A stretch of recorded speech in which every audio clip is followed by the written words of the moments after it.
horror anthology is much loved and has an established pedigree across all forms of entertainment. From Twice Told Tales by Nathaniel Hawthorne in 1837 to Clive Barker's Books of Blood in the mid-80s, and with the likes of Blackwood, Poe, and Lovecraft in between, short story horror writing has long been a popular format. Largely regarded as the first published horror anthology, Twice Told Tales is a collection of mostly previously published stories from The Token, an annual illustrated gift book published in Boston. The author of Twice Told Tales, Nathaniel Hawthorne, was born on July 4th, 1804, in Salem, Massachusetts. His great-great-grandfather was John Haythorne, a Puritan, and one of the judges who presided at the Salem witch trials of 1692. In 1842, Edgar Allan Poe reviewed Twice Told Tales for Graham's magazine, concluding that Hawthorne was a man of indisputable genius. By this time, Poe, also from the state of Massachusetts, had already written his own collection of short stories for publication. This collection, titled Tales of the Grotesque and Arabesque, was published in 2 volumes in 1839.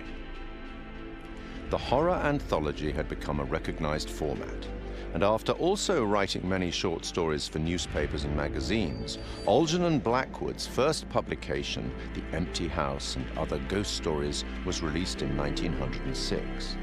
Blackwood went on to write such classics as The Willows and The Wendigo, which was first published in another anthology, The Lost Valley and Other Stories, in 1910. Fast forward 74 years to 1984 and the first publication of Books of Blood. Each book was a collection of horror stories written by British author Clive Barker, the first of which catapulted Barker to legendary status in horror writing, with Stephen King proclaiming him the future of horror. Several of the stories from Books of Blood have been adapted successfully for film, including Rawhead Rex and The Midnight Meat Train. Barker adapted The Yattering Jack in 1986 for use in George A. Romero's anthology TV series Tales from the Dark Side. I take it you will remain. Short-form storytelling arrived on a new medium in 1938 when the radio show The Mercury Theatre on Air broadcast an adaptation of Dracula. I have never seen Count Dracula by day. At sunrise, at the first cockcrow, he is gone.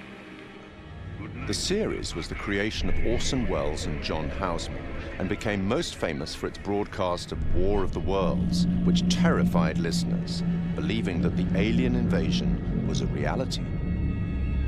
From 1942, the radio drama series Suspense broadcast more than 90 short plays on CBS radio for 20 years, often featuring some of Hollywood's leading stars.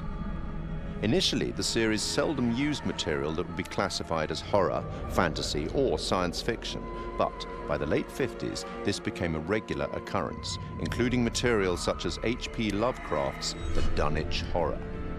One episode, The Hitchhiker, broadcast in 1942, featured a performance by Orson Welles and was later adapted for an episode of The Twilight Zone in 1960. 1947 saw the debut of Quiet Please, a radio horror and fantasy series created by Willis Cooper.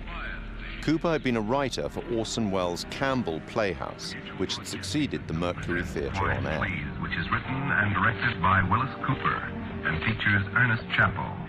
Quiet Please for tonight is called Camera Obscura. The play's scripts often broke the fourth wall by speaking directly to the listener, a technique much adopted in later horror anthologies.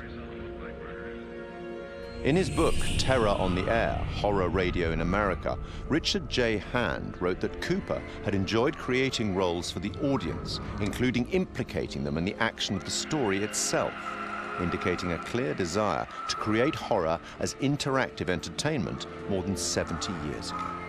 The show ran for 2 years.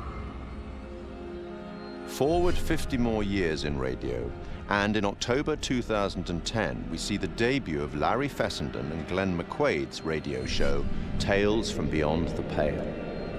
Successful genre filmmakers in their respective rights, the two began producing episodes under Fessenden's studio, Glass Eye Pix, influenced by the works of Boris Karloff, Peter Lorre, and Orson Welles.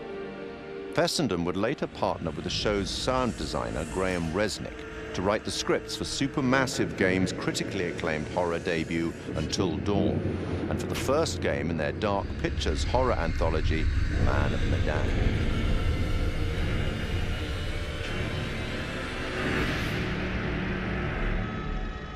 In film and TV, short-format horror has been successfully represented many times since The Twilight Zone in 1959.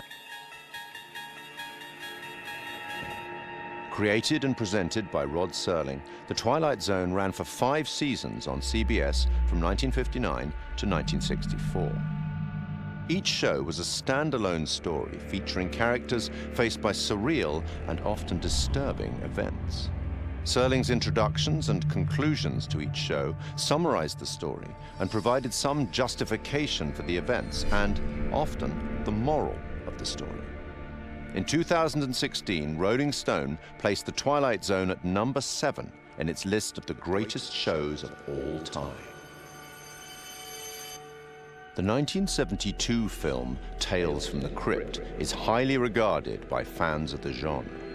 Starring Peter Cushing and Joan Collins and featuring Ralph Richardson as the Crypt Keeper, it is an anthology film based on stories from EC Comics and one of several Amicus horror anthologies produced in that decade. And in 1989, HBO launched a horror anthology series under the same name, also based on EC Comics, which ran until July 1996. 1982 saw the release of Creepshow, a dark comic horror anthology film directed by George A. Romero. Influenced by and a homage to the material from the EC and DC comics of the 1950s, its entirely original material was written by Stephen King, and it is a somewhat tongue-in-cheek expression of the horror genre.